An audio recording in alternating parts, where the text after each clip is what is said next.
শীতকালে আমরা মেয়েরা যে সমস্যাটা সবচেয়ে বেশি ফেস করি সেটা হচ্ছে ড্যান্ড্রফ আর হেয়ার ফল। অন্যান্য সিজনের তুলনায় শীতকালে একটু বেশি ড্যান্ড্রফ আর হেয়ার ফল হয়ে থাকে। তো তার জন্য আমি চেষ্টা করি শীতকালে ন্যাচারাল কিছু হেয়ার প্যাক ইউজ করতে, যা আমার খুশকি এবং চুল পড়া কমাবে। তো তার জন্য আমি প্রেফার করি আমলকির হেয়ার প্যাক, যা খুব সহজেই শীতকালে পাওয়া যায়। আর আমাদের যেহেতু আমলকি গাছ আছে, আমাদের বাজার থেকেও কিনতে হয় না। তো এদিকে আমি আমলকিগুলো টুকরো টুকরো করে কেটে নিয়েছি, আর এখানে কিছু আমলকি কেটে আমি শুকাতে দিয়েছি, যা আমি গুঁড়ো করে ব্যবহার করব। এখন আমি অ্যালোভেরা গাছ থেকে একটি অ্যালোভেরা পাতা কেটে দিব। তো অ্যালোভেরা জেনে থাকে vitamin, mineral, enzyme, amino acid, antioxidant, যা আমাদের চুল এবং ত্বকের জন্য খুবই ভালো। তাছাড়া অ্যালোভেরার মধ্যে একটা হলুদ জেল থাকে, যার মধ্যে থাকে ল্যাটেক্স অ্যাসিড, যা আমাদের জন্য খুবই ক্ষতিকর আমাদের চুল এবং ত্বকের জন্য।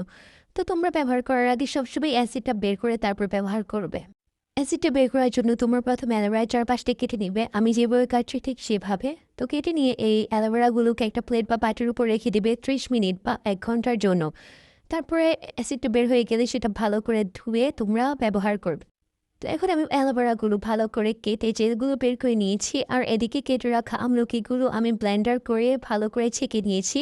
তো আমলকি রসগুলো ছেঁকে দিয়ে আমি আমার ব্লেন্ডার জগে দিয়ে দিয়েছি, সাথে যে অ্যালোভেরা জেলগুলো বের করেছি সেগুলো দিয়ে দিয়েছি।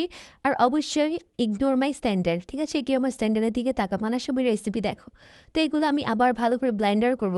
ব্লেন্ডার করে এগুলো আমি আবার ভালো করে ছেঁকে নিব। তো যাদের কোল্ড অ্যালার্জি আছে তারা এটা অবশ্যই ইগনোর করবা। আর যাদের কোল্ড অ্যালার্জি নেই তোমরা এটা সপ্তাহে 2 থেকে 3 বার ব্যবহার করতে পারো। ধন্যবাদ সবাইকে দেখার জন্য।